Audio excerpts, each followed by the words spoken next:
Our customers have loads of different uses. A lot of home offices, a lot of teenager rooms, therapy rooms, music rooms and home gyms. Customers from all different walks of life. If you need a mindful place that you can leave the home but you don't have to travel to, this is where a garden room comes into its own.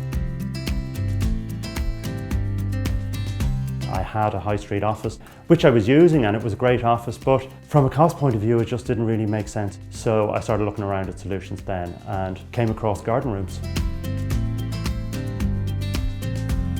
For me, there was no real line between work and home. It was really becoming an issue for me.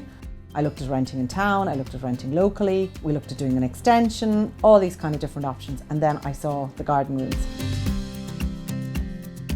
I used to work in the front room of my house, which is not a very creative environment. So I wanted my own space. We looked around at various companies and I kept coming back to garden rooms. What's the garden room used for? Do they need Wi-Fi? Do they need telephone points, TV points? What sort of lighting they need in the building? So these are the things we would sit down from the very start and talk to the client about.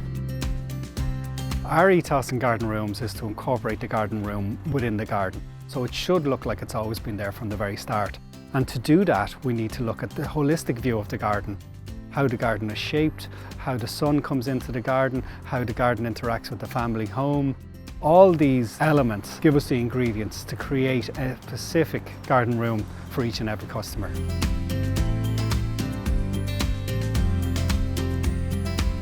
Once we get to the build stage, we invite the client back out into the garden room where it's very real. They can decide or feel that, yeah, the desk is potentially going to go there. So we'll have the sockets above the table, for example. We can decide those sort of zones when it's more real.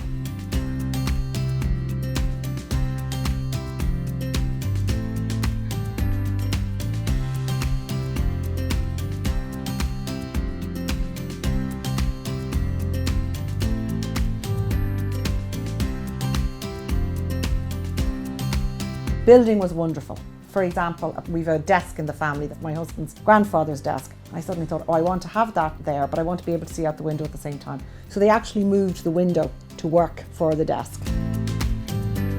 John came out and spoke to us about different size garden rooms, different designs they could be. So the door and windows are in different places. We have a different corner window, and it all just made sense for us in our garden with where we wanted to have it. Artist studios generally are best positioned facing northern light. This position, while it's not bang on north, it is almost north. I was concerned that it would cut into my garden too much. John reassured me it wouldn't, it would look really well. And he was right.